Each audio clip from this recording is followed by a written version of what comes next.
Good morning and welcome to the second half of Introduction to Federal Records Management Training, sponsored by the Greater Kansas City Federal Executive Board. Again, my name is Catherine Cole, a training specialist at the U.S. Department of Agriculture Center for Animal Welfare in Kansas City, Missouri. Yesterday, we had a great first half, and if you were unable to join us, we did record the session, and we will notify you when and how you can access it. During the presentation, please feel free to submit your questions using the question box, or you may raise your hand to ask your questions live, and we will answer questions as time permits. And just in case this is your first time joining us, on your screen you will see an orange box with a white arrow. By clicking that, that will expand and collapse your control panel, and you'll see a question box as well as right underneath the arrow an image of a hand, and that's what you would press to raise your hand to ask your question live. I would like to welcome back our presenter, Keith Holden. And if you are just now joining us, Keith is the Records Officer for the United States Department of Agriculture Farm Services Administration, as well as USDA's Foreign Agricultural Service. As the Records Officer, Keith has full responsibility for providing administrative and technical guidance to offices across the country on all issues related to records management. So I'll go ahead and turn it over to Keith. Good morning and welcome back. I had a great opportunity to provide some guidance and authorities and responsibilities that governs records management to all of you yesterday. And I think, it was a joy providing and having dialogue and answering questions to the best of my ability. And I look forward to today, but what I want to do is just provide you a little bit of a recap. Yesterday, we talked a little bit about records management terminologies, and if you have any other questions today about any of the terminologies, any information regarding records, please feel free to ask. The other module was what is a record? I think, which is one of the most important modules that we have in this training. I will sort of elaborate on that again this morning, just a little, just as an FYI to you. We talked a little bit about the records authorities and responsibilities. That's all authorities from 44 U.S.C. 31 throughout that governs records management, what agencies responsible for. We talked about safeguarding records. We talk about the destruction of records. How are we supposed to respond to NAR just in case, records are or damaged or lost or destroyed. We also talk about the records life cycle, which is the creation, which I think is very, very important. The three stages is the creation of records. What do we do when we create those records? How are they used? Are they used for, just agency business?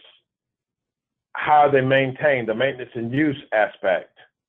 How do we set those records up where they're available to us on a day-to-day basis? What do we do after we no longer need those records to conduct agency business? Whether they're permanent records or temporary records in nature. How do we transfer permanent records over to the archival process for historical purposes, research?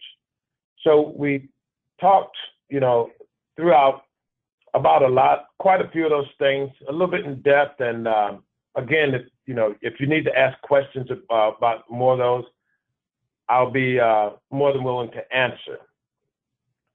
But I just want to reiterate to you guys the definition of a record and how new this is. And I want you to please go to, if you don't have it, go to archives.gov and at least pull a copy of that definition out, because it does say the term records include all recorded information. It says, regardless of form or characteristics that's made or received by a federal agency under federal law. So I think this is one of the most important aspects of records management, along with the requirements when we start to implement a records management program. We need to determine what we're saving, what we're creating, what's official, what's non-record material, what's personal papers. So I think this is very, very important because there's also a part in this definition that talks about what's not included, such as library and museum material that's made or required and preserved solely for the reference of exhibition purposes. But it's another thing that I want to bring up to you guys today is that I put a lot of emphasis on litigation holds, the legal aspect of records management, for federal agencies. I want you to keep in mind that because we have to maintain official records for litigation purposes, in some cases, non-record material are supporting documentation for active litigations. Please keep that in mind. So even if we segregate records, we have to think about what supports those official records during legal proceedings. There was a few questions that came up yesterday, and I'm going to try to answer these to the best of my ability. This morning, I received these questions, and I was very, very busy yesterday, so I didn't get a chance to get all the responses, but I was able to reach out this morning and get some of the responses that you guys were looking for. The first question was, would the content of websites, says USDA.gov, where general communication to the general public is related in various forms like videos, some from the Secretary of Agriculture, PDF documents, and web pages display simple text, would these be considered official records?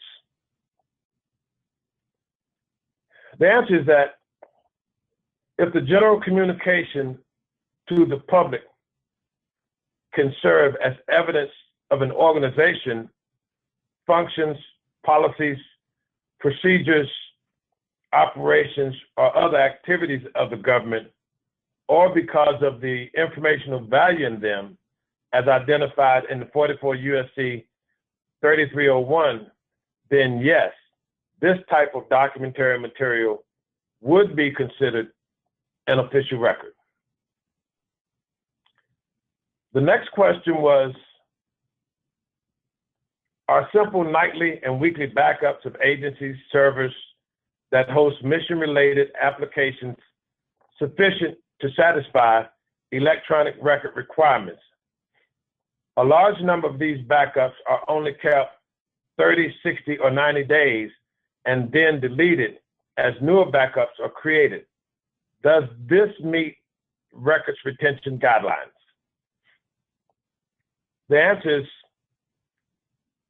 that's a question that's best answered by individual agency records officers. With that said, it should be noted that generally copies of official records are not by definition considered to be official records. And it says copies of official records are not by definition considered to be an official record.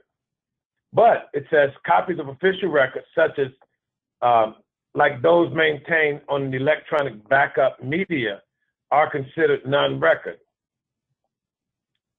Then a non-record is documentary material that requires no official action on part of the federal government and upon which no official action is taken on the part of the federal government.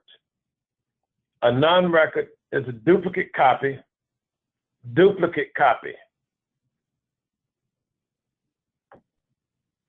of a duplicate printout of an official record or an exact copy of the official record, whereupon which no additional operational or administrative notation, whether it be electronic or written, action has been recorded. The third question was, are simple computer backups sufficient, or do agencies always have the requirement to be able to preserve metadata and timing to allow a sequence of events to determine if requested as part of a litigation activities?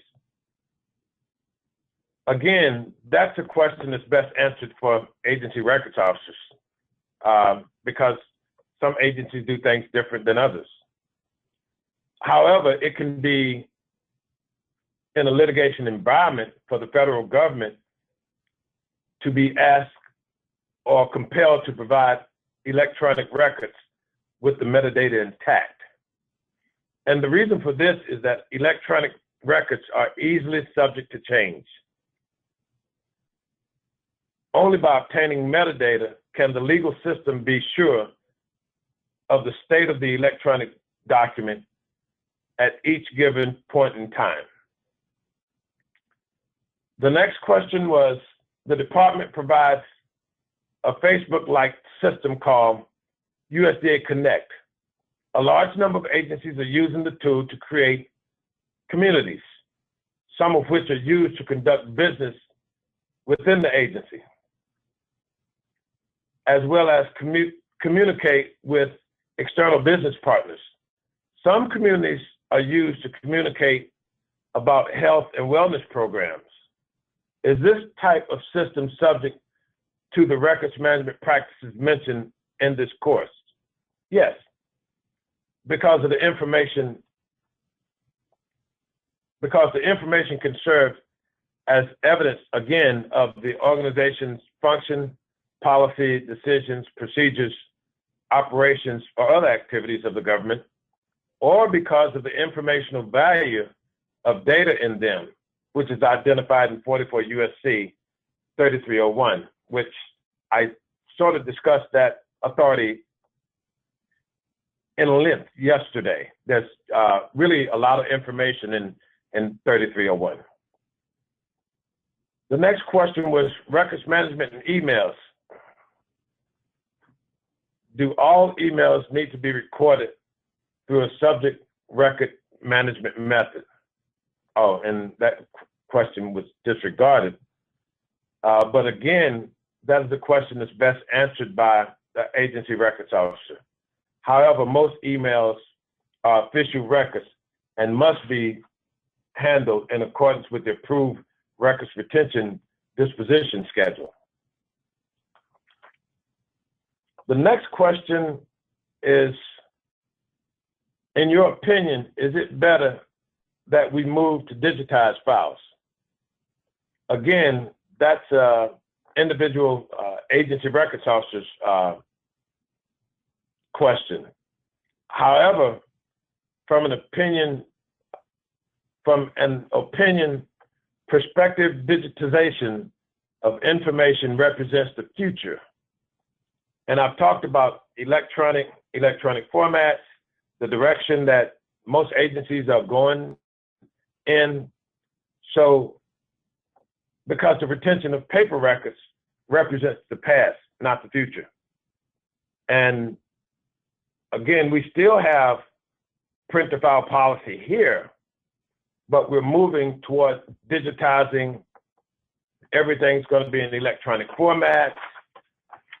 In the next few years, transferring records to the Federal Records Center, electronic, emails, electronic, permanent records, electronic. So we're making a major turn into a new evolution to get away or move away from everything being in a paper format, and it's going to be digitized. Okay, we'll talk in Module 6. Was there any questions? I'm sorry. We do have a few, but I think we can gather a couple of more and further into the presentation. Okay. Module 6, identifying different types of records / non-records.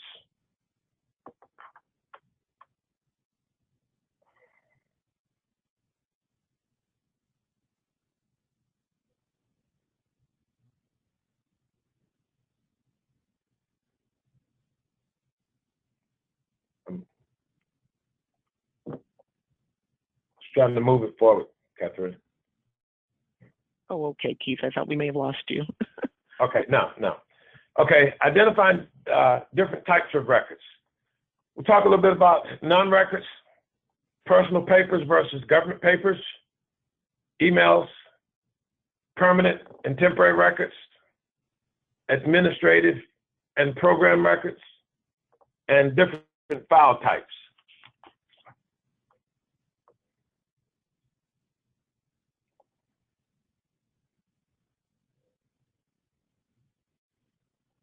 In accordance with 36 CFR 1220, states that all programs shall distinguish records from non-record materials. They need to be filed separately as well. We need to manage mission-related documents that are created or received by a program, which we're still talking about records. Identify new records and record-keeping systems. Not only do we identify, some agencies have large numbers of electronic systems, but we have to understand that in those systems are records, different types of records, sometimes from multiple programs. Sometimes they're general records, just GRS records. But I think one of the most important parts of identifying new records or record-keeping systems is those systems have to be scheduled. And those schedules have to be approved by the National Archives and Records Administration. We need to manage all electronic mail related to the mission of the program.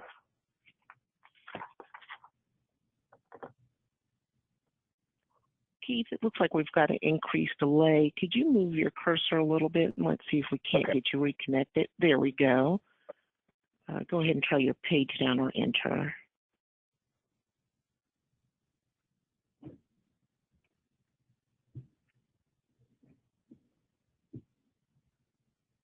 Okay, what is a non-record?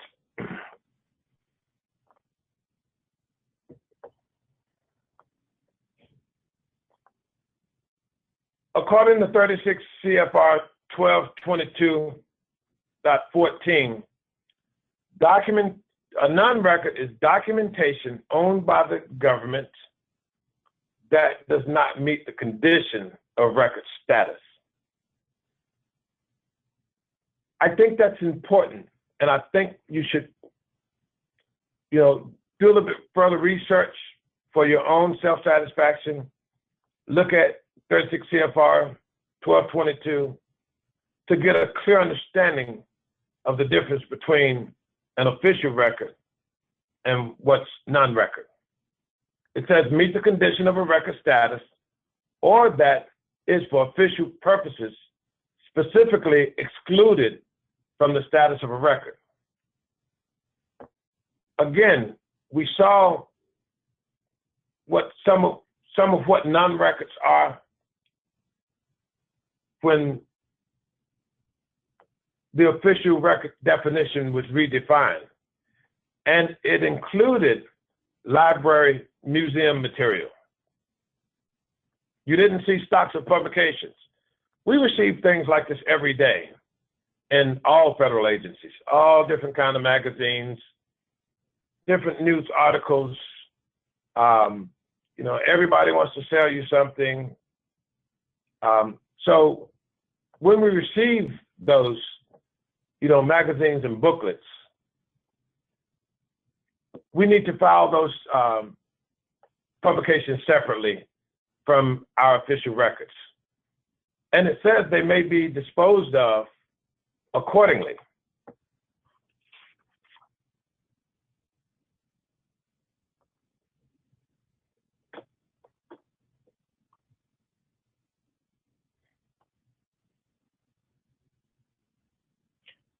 Keith, we see you have control. If you could left click in the middle of your slide there. Yeah. There we go. Thank you. Okay. Good. Non-records may include information copies of correspondence, directives, any forms, or other documents on which no administrative actions or records are taken.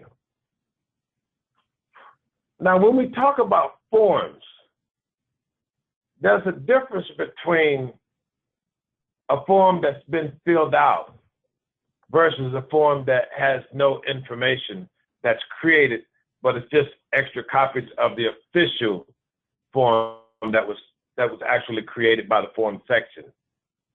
So we have to be careful about determining, is a form that has been filled out an official record? In most cases, it is,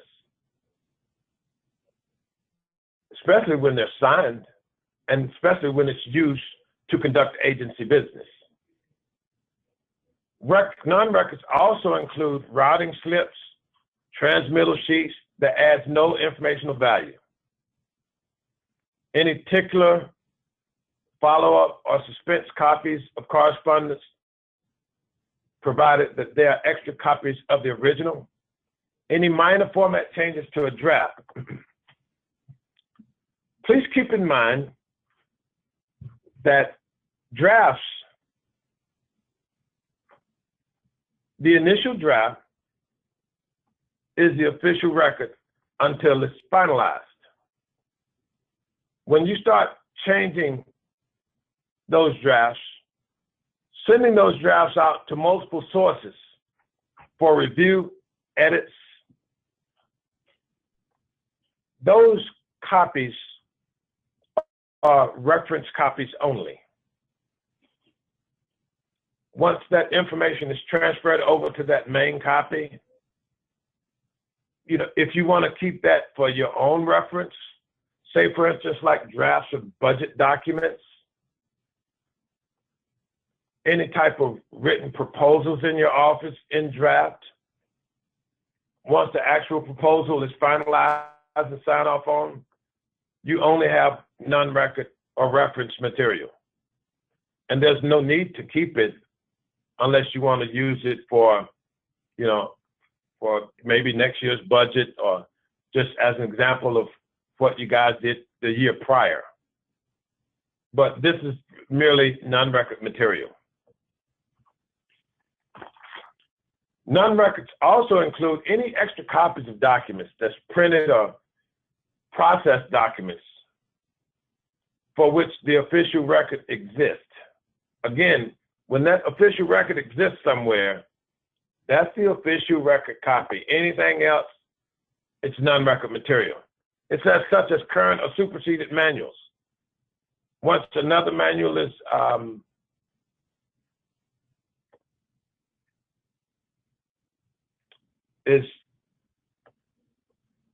I would say issued,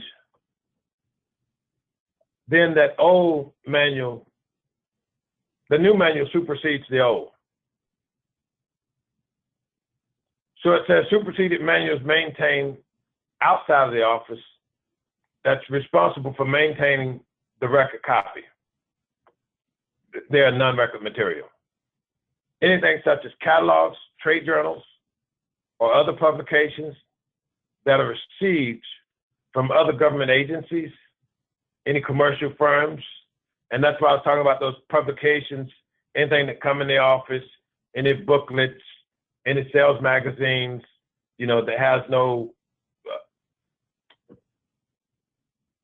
value to an agency. It's merely non-record material. It says commercial firms or other private institutions and that require no action and are not relied upon for action taken.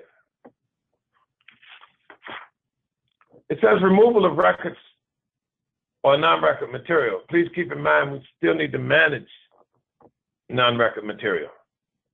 But it says each department officer or employee having custody or control over records or non-record material is responsible to ensure the proper use and protection.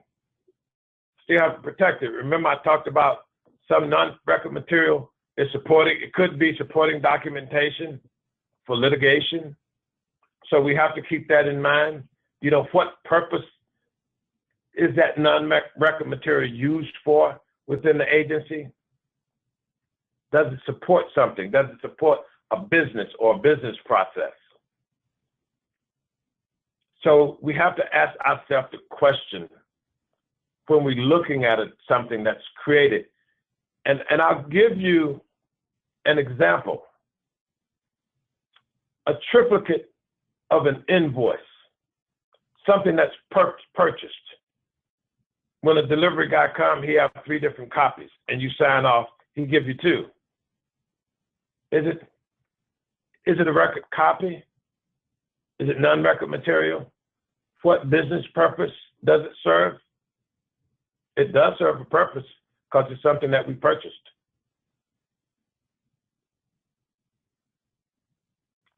So it says no officer or employee shall allow department records or non-record material to leave the custody or control of the department, even on a temporary basis.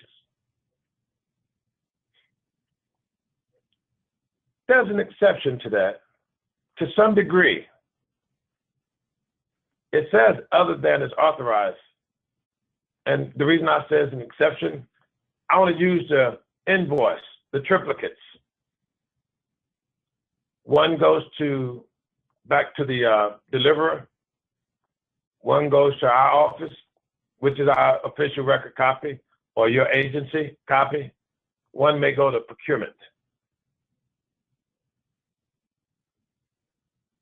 So there's a use for all 3, and all 3 serve as a record copy because they're going to 3 different areas, and it's because of the business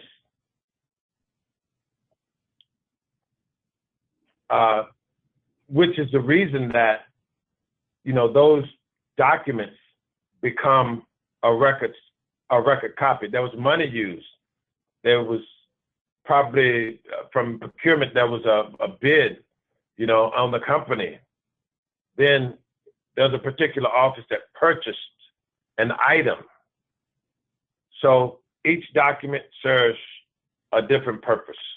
And I'll show you a little bit more of that later on. It says this policy does not apply to authorize release of records or other documents in the conduct of official business, which is what I was just talking about.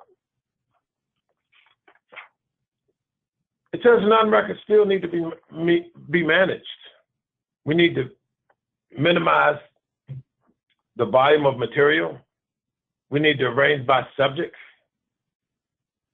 staples,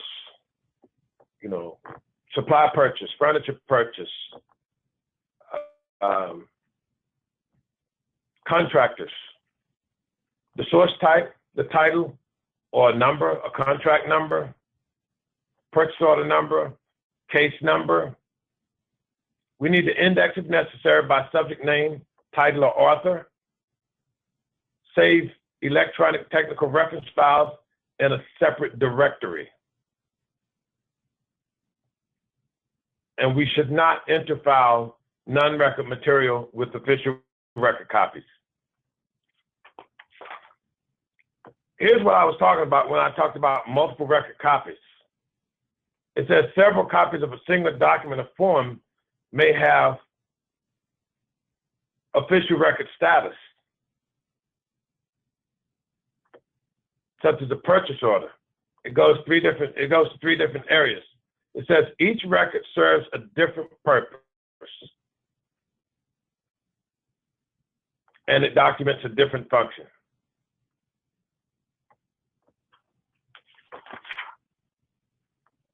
It says you may remove personal papers at the discretion of the agency if the documents are not related to any agency business and the documents are indirectly related to agency business, but outside the scope, such as, again, like your SF-50, your copies of it, TSP, any documentation from the union, things that your supervisor may give you because it's personal information for you,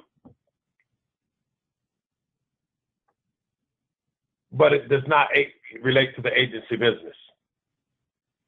So you can take things like that home with you because that's yours. You don't have to maintain it here or at your agency. It says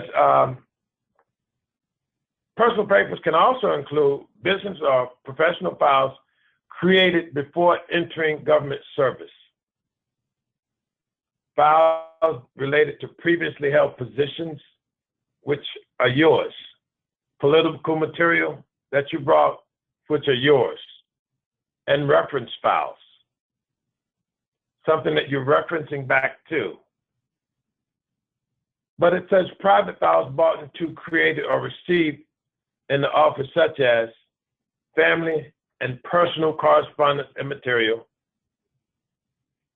documenting professional activities or outside political pursuits.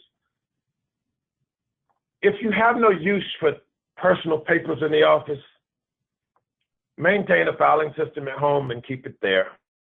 It's no use of having it in the office unless you need it to be readily available to you for, if it's something that a doctor's appointment, or you may have to call your TSP or union about something while you're in the office doing work hours. Other than that, if, bills, it would be the best interest to make sure that those things are maintained at home. Make sure that if you have personal cell phone bills, that, if it's your personal cell phone bill, make sure that we don't use, your personal cell phone for business purposes unless it's authorized. If you're on travel or something and you get authorization from your supervisor. Other than that, these things are personal. If you have something like that, a cell phone bill where you are authorized to use your personal phone while you're on travel because you lost your business phone, when you get the bill, it sort of becomes part of an official record to the agency because you use it to conduct agency business, and in most cases you are reimbursed for making those calls. So please keep in mind, if you don't have to, don't use your personal phone for business purposes. Personal papers also include material such as diaries, journal notes, personal calendars, appointment schedules that are not prepared, received, or used. That's key in the process of transacting agency business. The reason that I put emphasis on or used is that you can take a diary or a journal and your supervisor could call you to his office and you take your journal in there and he give someone an assignment and you start to write that assignment in that journal. That journal could be subject to litigation if the agency looks for proof that a supervisor instructed an employee to do agency business and that employee wrote that assignment down in that journal.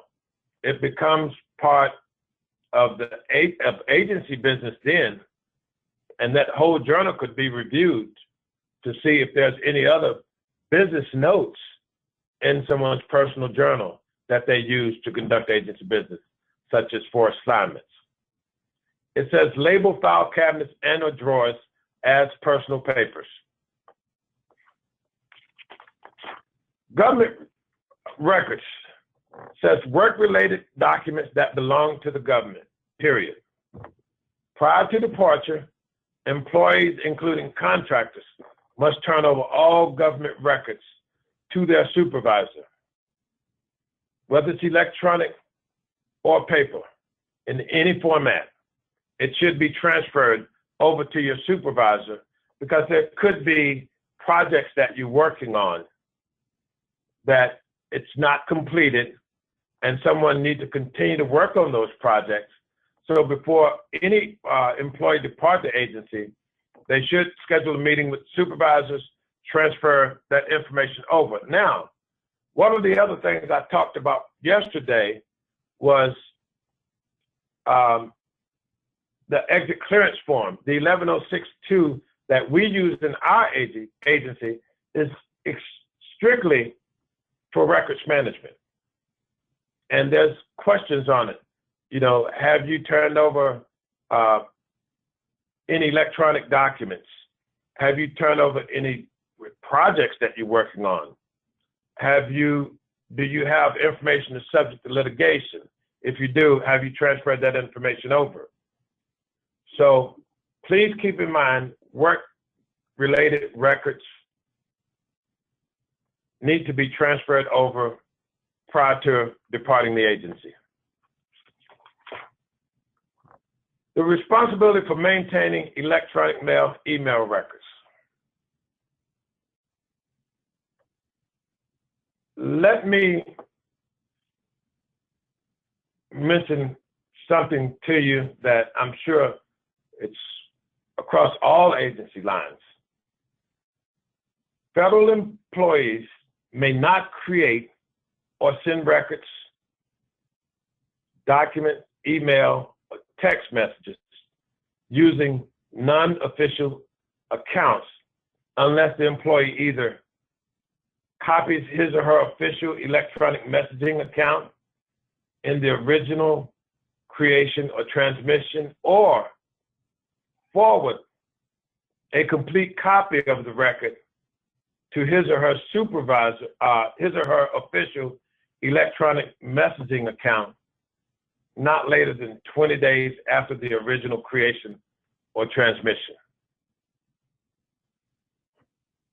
Emails may be records. We receive a lot of emails every day. Everybody does. You know, whether it's business emails or non-business emails. So we create a lot of, or receive a lot of information through email.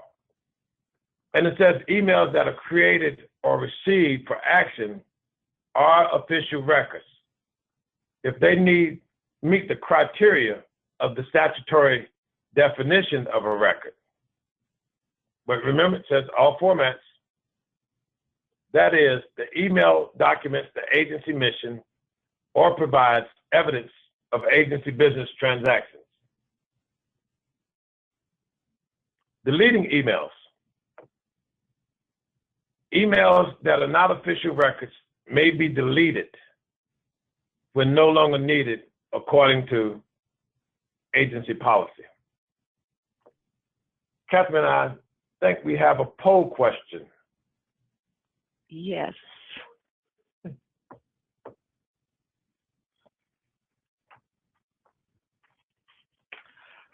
And I'm going back to your one in terms of who's responsible for records custodian. Okay. Yeah.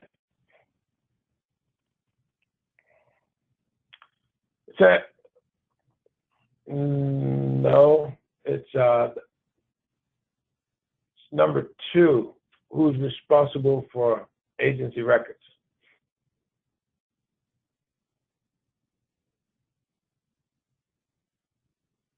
Okay, the poll question is, who is responsible for agency records?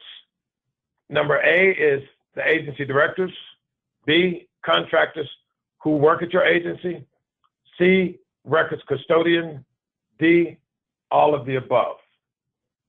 Please take your time and look over this and select an answer, and we will look at the percentages and briefly discuss upon your completion.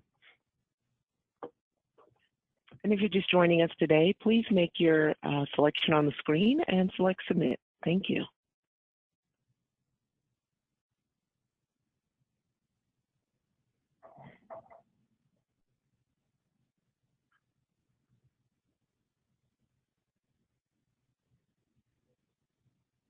Okay, looks like we have the majority of our participants.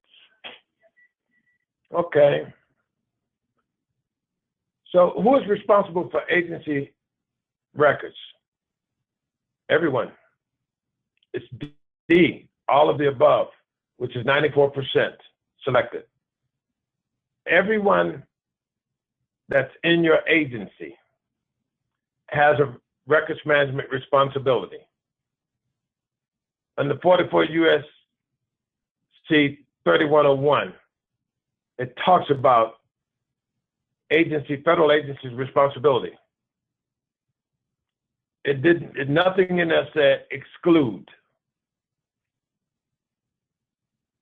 Everyone that works in a federal agency, to include contractors, have a responsibility for agency records, maintaining them, keeping them throughout the duration of the disposition, making sure that we secure those records, putting internal controls in place, making sure those records doesn't leave the agency,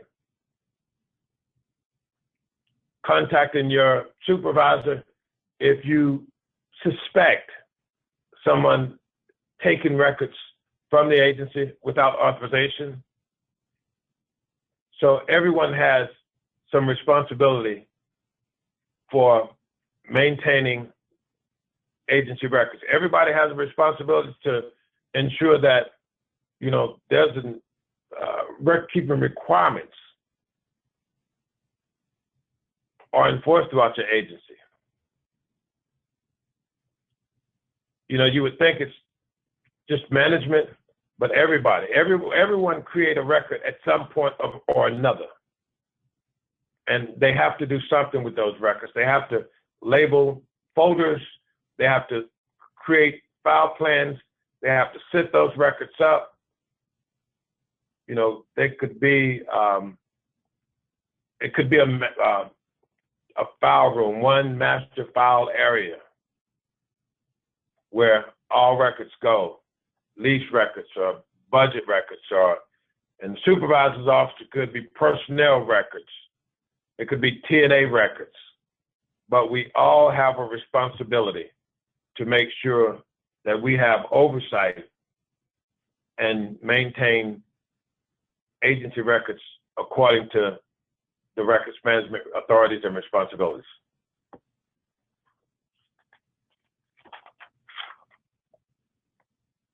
Emails. I just want to talk just a little bit about emails being managed under Capstone, because we had to be able to maintain emails electronically as of December 31st, 2016. And there's many solutions, systems that's used throughout many agencies to manage emails. But NARA, the National Archives and Records Administration, created an approach. It's not a system.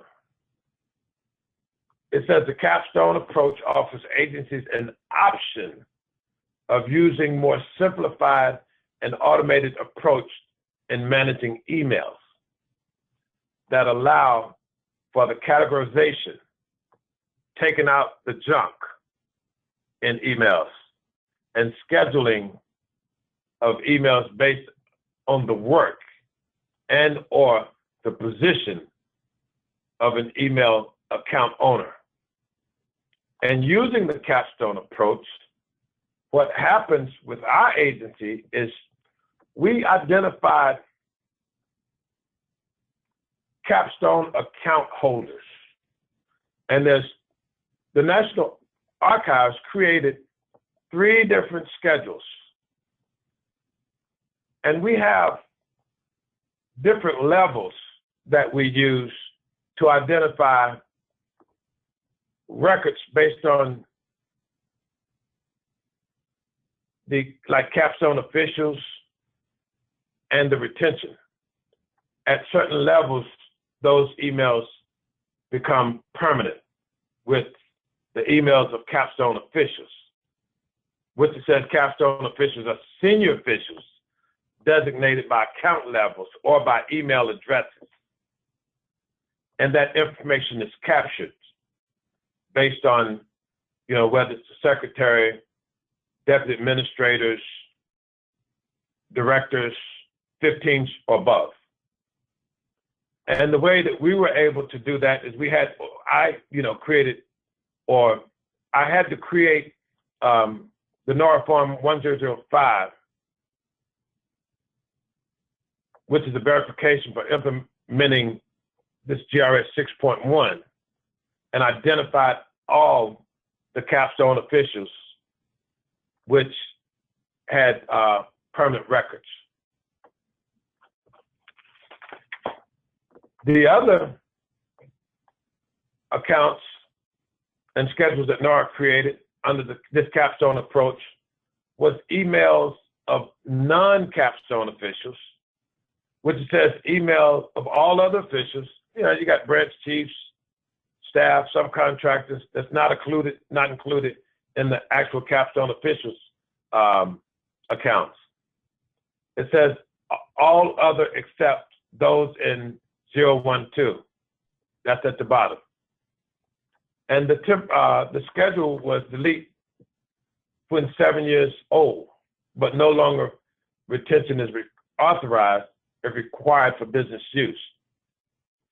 The last schedule that NARA created under this approach was any support or administrative position which have a 3-year retention period. Now, when we look at this, there was some research done, talked about Proofpoint and some other systems that, could possibly be used by, either our agency or other agencies that will allow you to create a record. And if you had that system, you'll be able to click on a device within your system or a button to say, this is an official record under non-capstone officials. Or if it's a capstone official, you'll be able to click. And what it does is it separates those records. All your senior agency officials, once they approve, it would say, okay, all these officials approve these emails at their level. So this is only approach. I wanted to put this in, this presentation because I'm sure that other agencies are aware because it's part of the general record schedules. But then outside of this approach, to me, it's more temporary until agencies become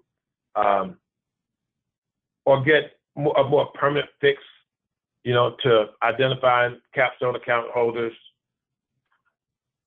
And it would make it a lot easier with, an electronic system to be able to identify, click, and move on, especially if you have an official record copy.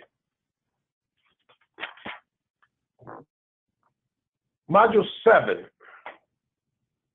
it talks about ARCIS, the Archives and Record Center Information System.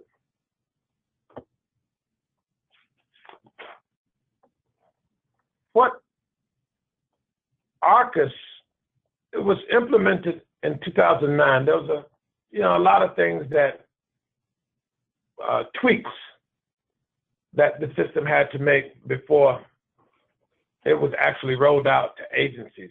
think we've been almost 2 years into using ARCA system, and I'm sure other agencies use it as well. But it's merely a web-based IT system of the Federal Record Center and the National Archives. It's an online portal which agencies can do business with the Federal Record Center. Instead of sending 135s, you can send it all electronic and online. There's also an ARCIS manual out there. It'll give you everything from the how-tos to how to submit OF-11s to request records from the Federal Record Center. At the bottom is a link to the ARCIS manual. It's a very, very, very useful tool for you to use. So at your convenience, I would suggest that you go online and have staff in your agencies go online and take a look at this manual to get a clear understanding of how to use it. The system's pretty user-friendly, once you become comfortable with it. So please feel free to, go online and read up on it. This system, ARCIS, allows agencies to electronically conduct all transactions online. It saves time and reduces paperwork. We don't have to fax anything to ARCIS anymore. All we have to do is go online, enter that information from a 135. We'll talk some more about 135, but what I want you to understand here is that you can create that 135 in your office because you're going to use that for reference purposes anyway. But when you submit information through ARCIS, it will save you a whole lot of time to submit it. You get a response, you get an accession number, especially when you're sending records to the Federal Record Center. It tracks all processed transactions. It gives you instant access to information about your records. You can go online, submit your accession number, and pull up records to determine when you sent them, what was the retention, how long they're going to be there before they're transferred over to permanent retention. It serves, you can track and look up, a lot of information through this ARCIS system. It says ARCIS does all of this in a secure, user-friendly environment. You have to have a password and you have to have your application processed, and you have to look at the training and provide a certificate to the administrator of the agency, which is more than likely the records officer, before you can access this account. So anybody just can't go in and do this.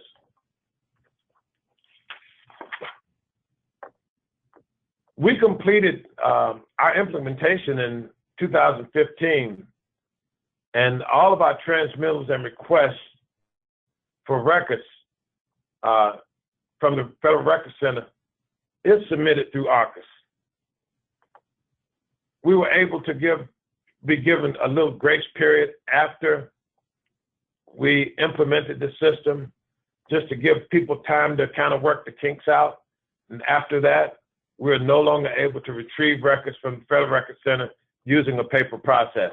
It's all electronic. This is just the transfer numbers using the ARCIS system. It just shows you an ARCIS prefix number. It shows you the 021 is a records group number. The 2008 is the year, which it would be 2017, and the transfer sequence number. So all that is information that, when you submit information into ARCIS and they provide you an accession number, that's the information that you would put on a box, or information that identifies you're submitting your information through ARCIS, and they'll provide you that number back when your request is approved.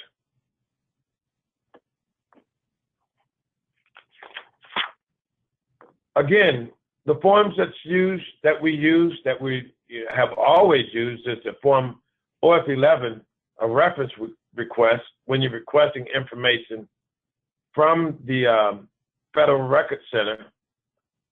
But again, you need to keep that form, when you fill it out to send through ARCIS, you need to keep that form for reference purposes, because you may have to reference back that, hey, I ordered this box, or if you, submit something through the Federal Record Center again, they'll say, well, you requested that box 3 years ago, or boxes, or those records. If you have your OF11 file, you can go back and see that you did request those records. And the same as the SF-135. It should be completed by, again, a records custodian, somebody that has the authority and the rights. When you have the rights, it gives you the authority to go in the system and make those requests. So it says, please maintain those two forms for your reference. Module 8, getting started. It says, records archives, how to get started. We need to make sure that you separate any records from non-record material. The Federal Record Center does not accept non-record material. It's only official records. They'll send them back. The questions you need to ask is, are they temporary or permanent? They need to be separated. What dates do they cover? They should be sorted by year. And I'll tell you, some of the agencies are able to send up to 4 years in one box. You take that latter year, especially if they're the same records, you take that latter year retention period and push it out based on the disposition, and it will cover the other 3 years. And the reason why NARA approved, I know some agencies, I'm not sure if all, is because a lot of times there was records sent to the Federal Record Center that only had one file, one folder in a box, and the rest was a box full of nothing. So that's why they allowed to put up to 4 years in one box. You will find various types of files in offices, from administrative files to grievance files to budget, program files. Program files should be filed together. Budget files shouldn't be with other administrative files. It should be all budget files. It said the file type is defined by a block of records. Again, like I said, all budgets or all TNAs with the same disposition authority and the same disposal date. If paper records, ensure that they are letter or legal size folders, either accordion or manila. When boxing records, all paper records must be in the appropriate size folders and packed upright. If it's legal size paper, make sure we have the proper legal size accordion folders or file folders to put those in. Don't put a legal size document in a letter size folder unless it's one sheet of paper, something that you can fold over. If you got 30 sheets of paper, it's kind of odd to try to put that in, and NAR won't accept it, or either the Federal Record Center. It says letter size facing in the front of legal size folders should be facing the left side of the box if they're letter size. It says pack only one series per transfer, one record series. if you got maybe GRS 9, maybe GRS 23, you got invoices and things of that nature, you don't want to put GRS 5 in there. The dispositions are different. The series are different. For example, GRS 130, administrative grievance files. And then you apply the name of the employees. It says do not have GRS and program numbers together in one box. They won't accept them, they'll send them back. Use standard record center boxes only. If not, they'll send them back. 1 cubic foot boxes. There may be instances where other boxes are acceptable. They have map boxes. They have electronic, like disk boxes, maybe boxes for different type of tapes, or if you have old reels, they would have to approve how those records are protected and how they're sent to them. It says do not overpack boxes, leave approximately 2 inches of space in each box for enter files. There may be files that you want to add later on to a box, so you can do an enter file request. It's another form that you have to fill out and send that that record to the Federal Record Center. They will pull that box down and put that file inside the box, and that way all your records, it could all be one set of budget files or TNAs. It says remove any metal objects such as 3-ring binders, will not accept. Computer binder strips, they will not accept it. Binder clips, paper clips, rubber bands, they will not accept it. Use the accordion files. If you have like thick documents, in that way, or file folders. Labeling and numbering records boxes. Place all folders in boxes starting from the front. This shows the front of a box. Close the top lid by interlocking the 4 flaps. It says use a black permanent marker, making the numbers at least like number 1, it's clearly printed.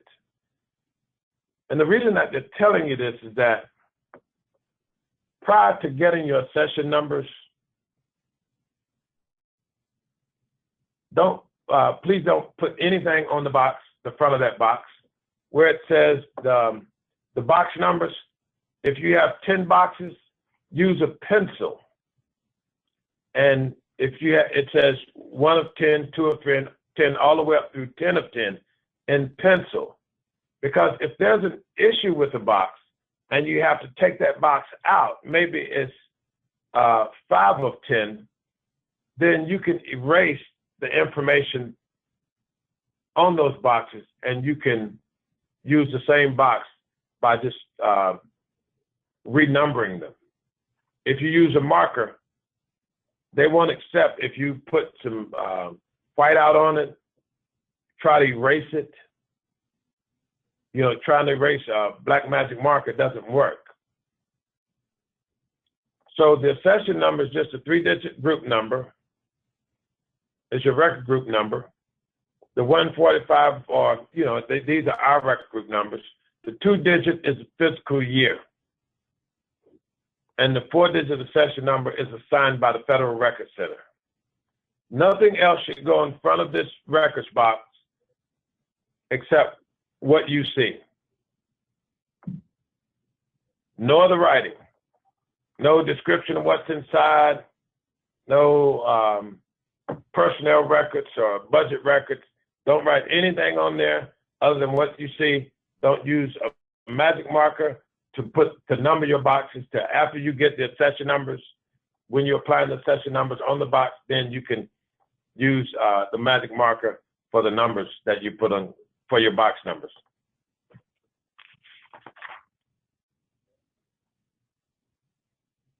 List each box and the title of each folder. Organize the records chronologically, alphabetically, or numerical. Note the beginning of each and ending date of each fiscal year. And this is just an outline of a box list. Just have our agency, the division, who was prepared by a description of what's in the box, tobacco payment program, assessment documents, and the fiscal year. And then if it's multiple folders, you can just list the name of the item in each folder.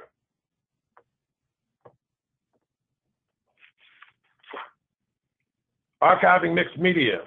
The FRC will accept mixed media records for storage. But again, if you don't have the necessary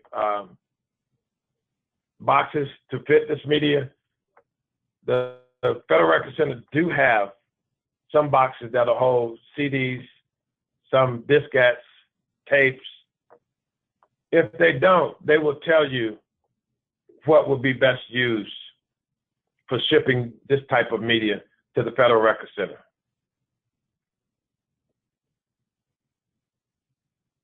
It says mixed media records cannot be recycled without screening. The Record Center will apply additional charges at the time of disposal. There's a certain process to dispose of mixed media. Can't throw it in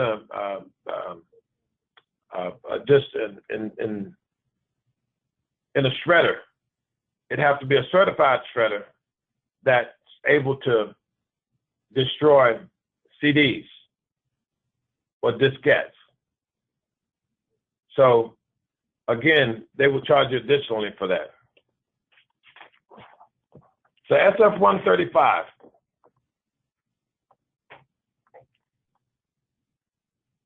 Let me stop here. Catherine, there's another poll question, which is the last one. Okay, we'll go ahead and launch that.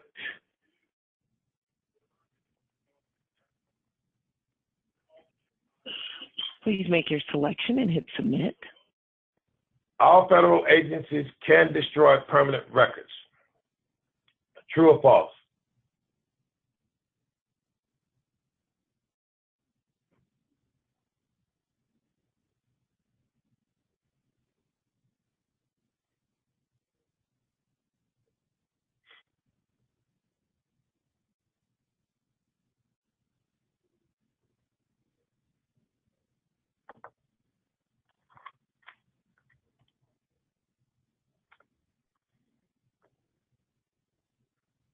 Okay, we'll give everyone a few more seconds. Okay.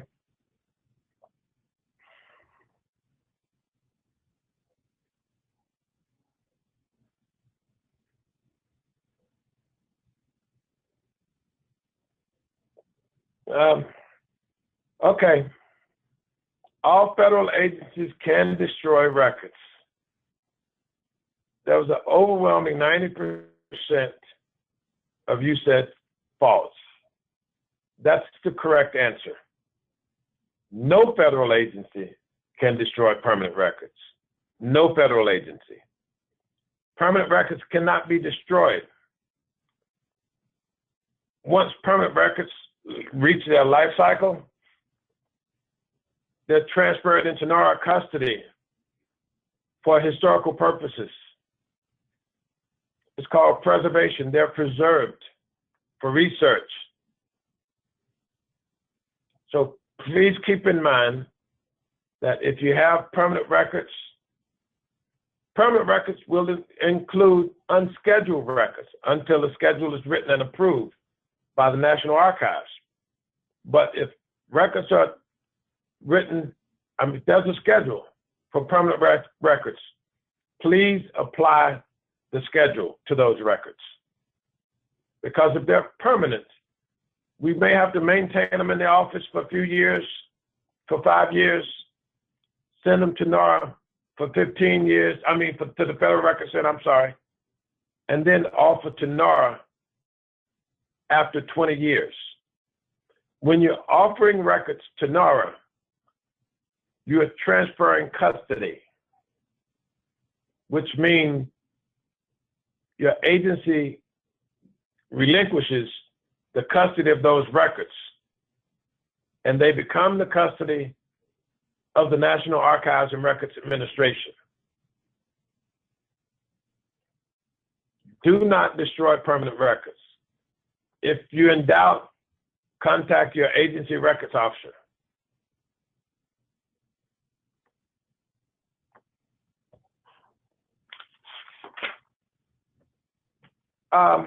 This is just general information about the SF-135, the information that it contains of the transfer. The other one is the records liaison shall complete and submit the SF-135 along with the box detail list. They submit the SF-135 information into ARCIS of a detailed box list of the transfer files to the records officer or the records assistant to review. Because in most cases, if it's what happens in ARCIS now is that if you submit information for a transmittal request in ARCIS, somebody in your office that has the authority has to approve that request in ARCIS. If you have records liaisons that has that authority, they have to approve it. Could be the agency records officer, but someone has to approve it. This is just a copy of a standard SF-135 that has the information over in item number 1, your regional record center. Again, it's about 18 record centers out there. Make sure you have the correct record center. This information to the right is just the information regarding your office. Then it has the transferring agency official. The record group down here under number 6, the fiscal year, the number that NARA assigns, the volume of records is the number of boxes. The agency box number is 1 of 1.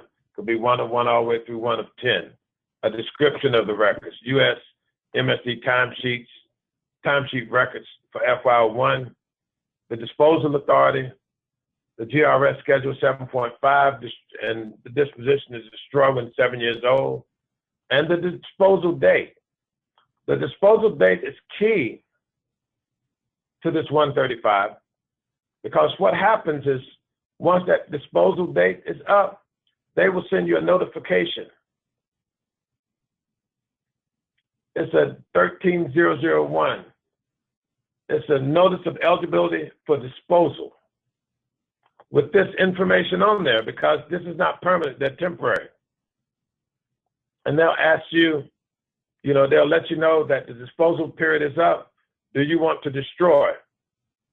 You sign off on it that you want to destroy it. If you don't want to destroy it, these records could be subject to litigation.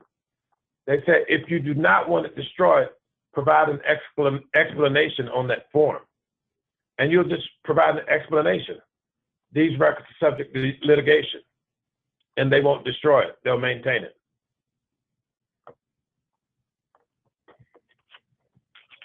This is just a date calculator where you can calculate your destruction date. It's fairly easy. If something's destroyed in 3 years and you're using January 01, you destroyed January 04.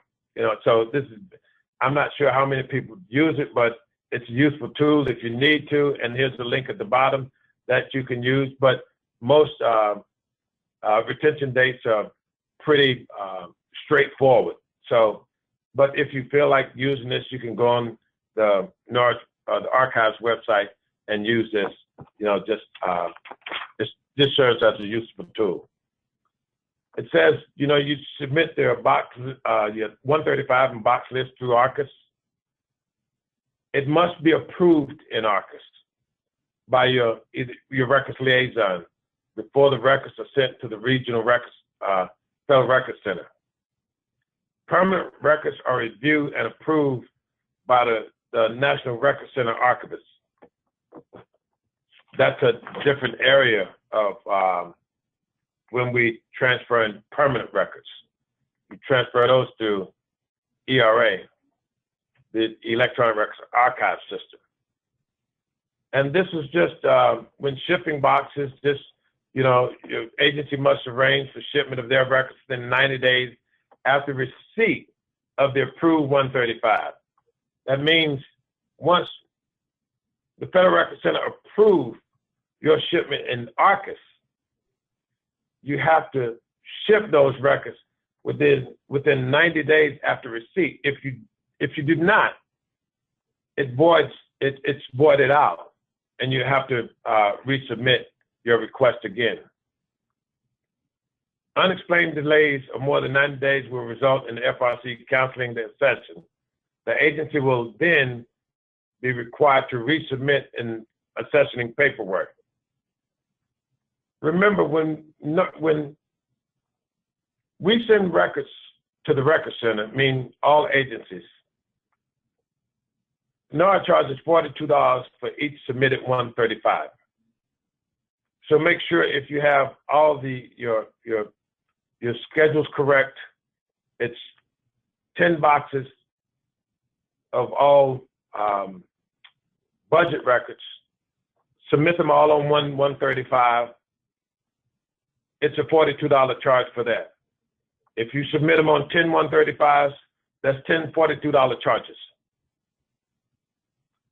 We should try to avoid as much as we can from reprocessing 135. So we have to make sure that we're accurate the first time.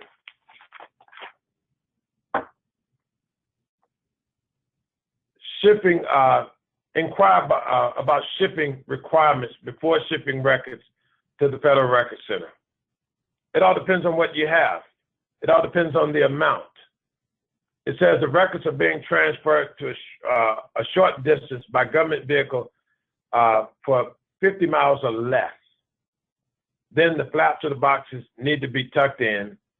In all other instances, especially with commercial transportation, we need to tape those boxes shut.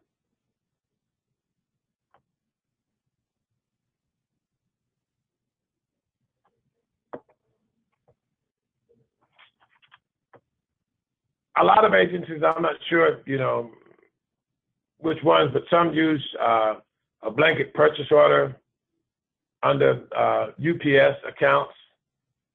This is just general information on ground shipments, the UPS number.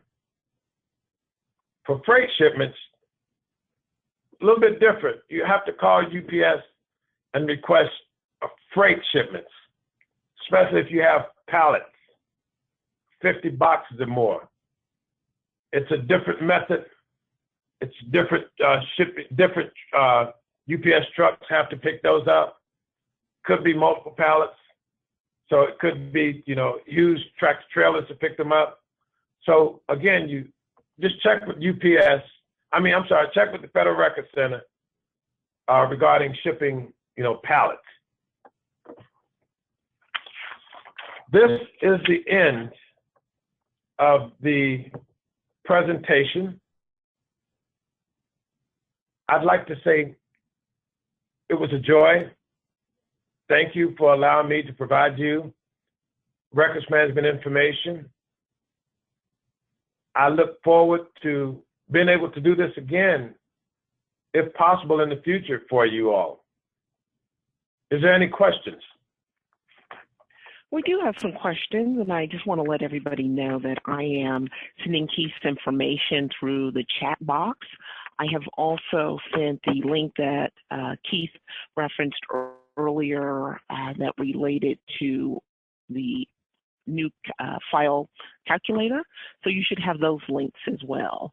Our first question is, does NARA have any updated self-paced learning that agencies can use? I haven't received any. You say any, like, you say what kind of learning? Cheap learning? It's self-paced, so probably like an online type module. I haven't seen any. I know that they normally have, classes that they advertise. Here at USDA, at one point we were using NORA training as a requirement, but that training's not in our system anymore as far as I know. But you probably have to contact National Archives or NORA to see if they have any additional trainings. I know they do have the K-8 courses, which, you will get a certification. They have a lot of different training modules on there, from scheduling records to how to prepare schedules and, things of that nature. Some of the information that I've already discussed here today with regards to requirements and setting up records in your office and how to label and how to ship and things of that nature. But if you go to archives.gov, there's where I think the largest part of NORA's learning tool is, because it gives you an abundance of information on everything you need to know regarding records management. Any laws, any legislation, any directives, anything that NORA puts out, it's on archives.gov. Thank you. And as part of a collaborative effort, if anyone knows of anything that would be valuable to the audience, please feel free to send that to your question box, and I'll be sure to distribute it, especially if you know of some additional resources in addition to what Keith provided. Our next question is, will NORA accept case files that also include a CD disk?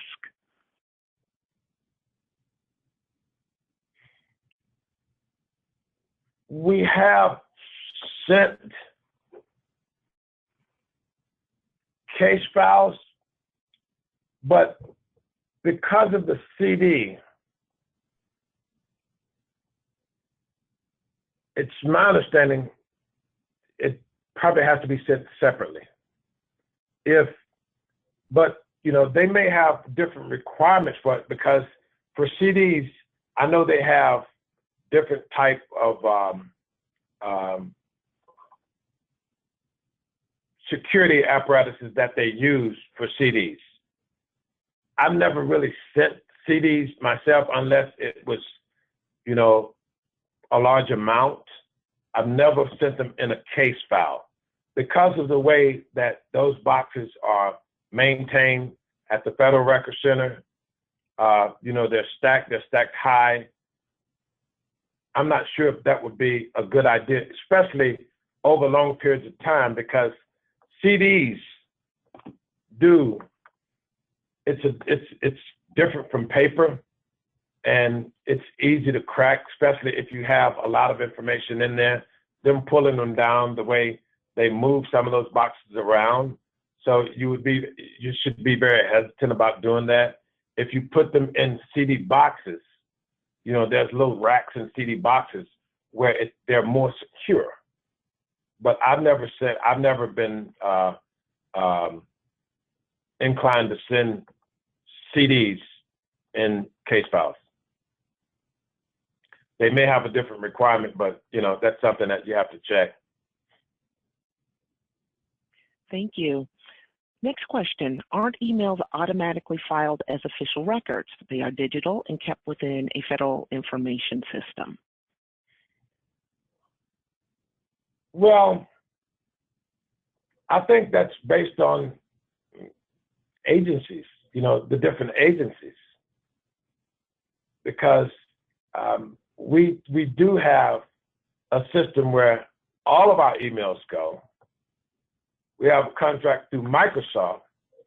If we need emails, any emails from me to you, Catherine, we can submit a request through ITSD, and they will be able to extract any email conversation you and I have had and put it in a zip file and send it to whomever requested, if it's litigation, OGC, or whomever requested that for whatever reason within the agency. We do have a place where all of our emails go.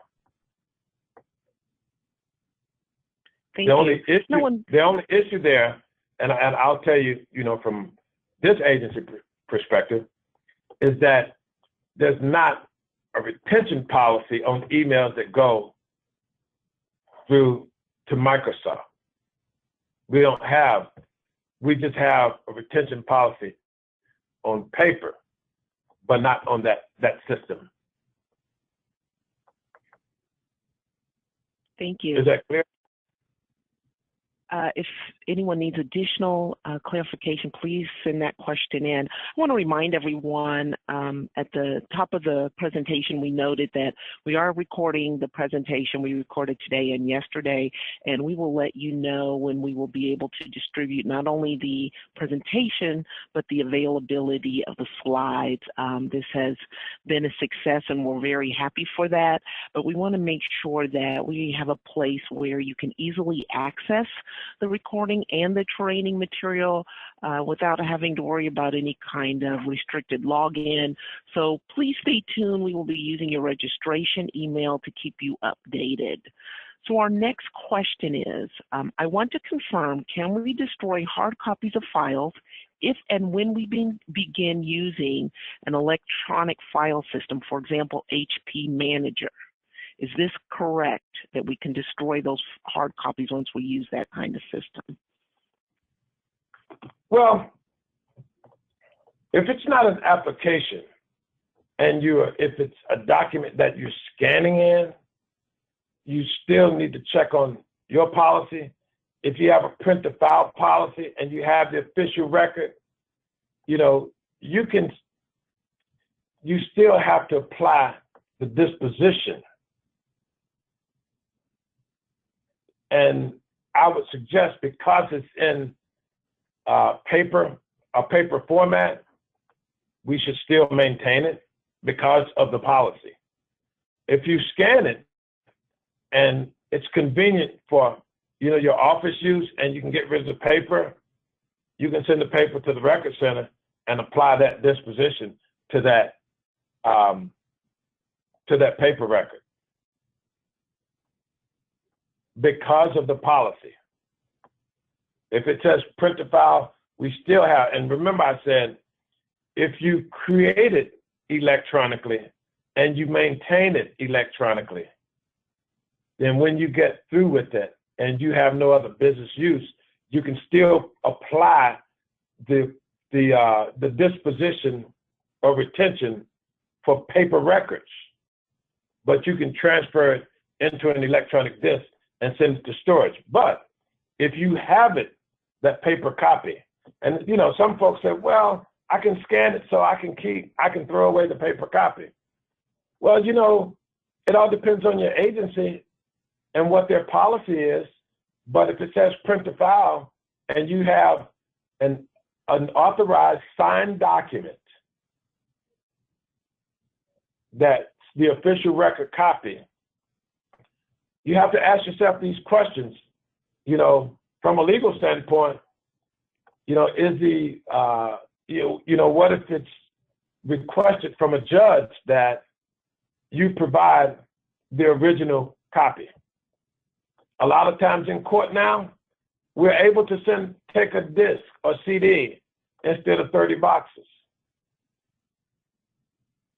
But sometimes, in legal cases, sometimes the judge will look at the policy and say, what was your policy? Can you produce that original signed document?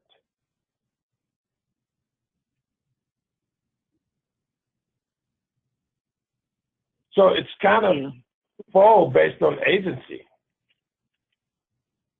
But my suggestion would be, if you have that original document, apply the disposition, send it to storage. If it's 3 years old, we can destroy it when it's 3 years old. If you have it electronically, you will have it and use it for your reference purposes. But if you create electronically, maintain it in that format. Our next question is it the fiscal year of the material or the fiscal year of when the material is being sent to NARA?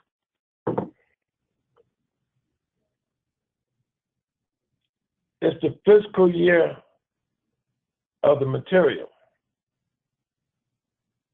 It says if you are creating new files, new records, or it says destroy when 3 years old, and you open it in October, which is the start of a fiscal year for the agency, that disposition applies to your agency retention. Because in some records, 135s, it says destroy in 2001. But you would look at from the time that you open that file until the time you close that file. And it doesn't have to be the calendar year. It could be your fiscal year, because the government operates on the fiscal year, not calendar year.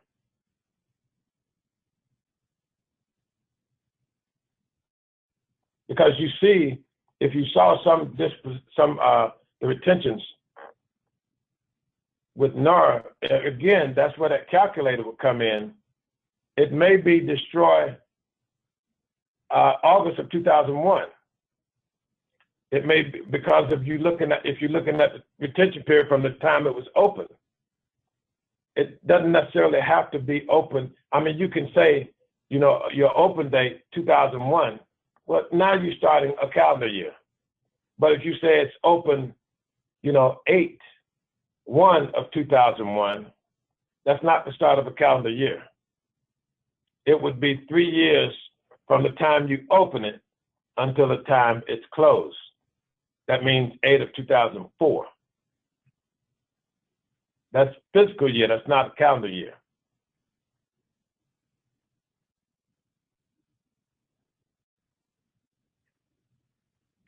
Thank you.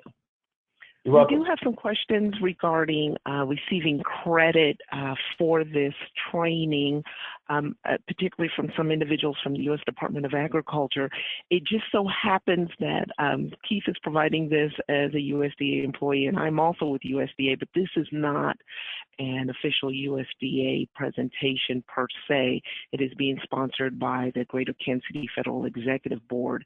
If you are in need of credit, whether you're with USDA or another agency, please send your administrator for your training a copy of the registration announcement and see if they can find a way to give you credit. There are similar courses like this, for example, in USDA's AgLearn, and they may be able to give you credit for that. If there are still some concerns regarding that, please feel free to send me an email, and that's Catherine, CATHERINE, period, M as in Marie, period, COLE at APHIS.usda.gov, and I'll also send that through the chat. But if you have concerns about receiving a certificate or credit, go ahead and send those directly to me. But this is an informational presentation, finding a way to share resources across multiple agencies, cut down on some of those travel expenses, yet get you the training that you need. But if you were required to attend or you need some kind of formal confirmation that you did attend, please let us know and we'll find a way to get that result for you. And the last question that we have, Keith, is, and I think you talked about this earlier, about social media and whether that counts as a permanent record, whether we're talking about Facebook, tweets, Instagram, anything of that nature. Well, we are required to retain social media, but we're not allowed to put protective data on any kind of devices, but any social media is, if it's considered an official record, normally, Catherine, most of that social media is handled through Office of Communication. You know, they are the ones that are either IT. And I was talking to John this morning. He gave me a contact for IT to get the requirements from them, because, you know, he didn't even have the actual verbiage that we would need. He said it have to come from IT regarding the social media piece. But we do have to retain it. But it's done through, of course, the IT. Or we are required to retain it. And I'm sure if we're required, if there's any policy through other agencies, I'm sure the same applies. I think this falls under checking within your agency. Yes, this presentation exactly. is really to provide you a general background and understanding, and I think we're all seeing that different agencies are navigating how to work with social media. So we encourage you to check within your agency. We just don't have a definitive answer right now, and to stay up on that, because those things could be changing also as we find more and more ways to retain social media. That was our last question. I want to thank everyone again for attending. This has been a great session. Thank you to Keith. This is our 2-day training. Introduction to Federal Records Management Training. The event was sponsored by the Greater Kansas City Federal Executive Board. I want to give special thanks to the Federal Executive Board's Education and Training Committee leadership and its members. This was definitely a collaborative effort. Look for an evaluation link by Thursday, April 12th. We would like to find out your experience in this training, whether you found it beneficial and if we should continue with it. And if so, how can we improve it? What can we do to make things easier and more interactive? Always looking for constructive criticism, always looking for ways to improve and to serve our federal community in any way that we can. The email will come from GoToWebinar platform on behalf of Animal Care. We are done a little bit early. If we get any questions afterwards, I'll be sure to get those to Keith. His contact information is there, as well as mine. We will let you know by the email that you used to register when the recording and when the slides are available. So again, thank you, everyone. Great sessions, great questions. Thank you, Keith. Thank you to the Federal Executive Board of Greater Kansas City. And that concludes today's webinar. Thank you. Bye-bye.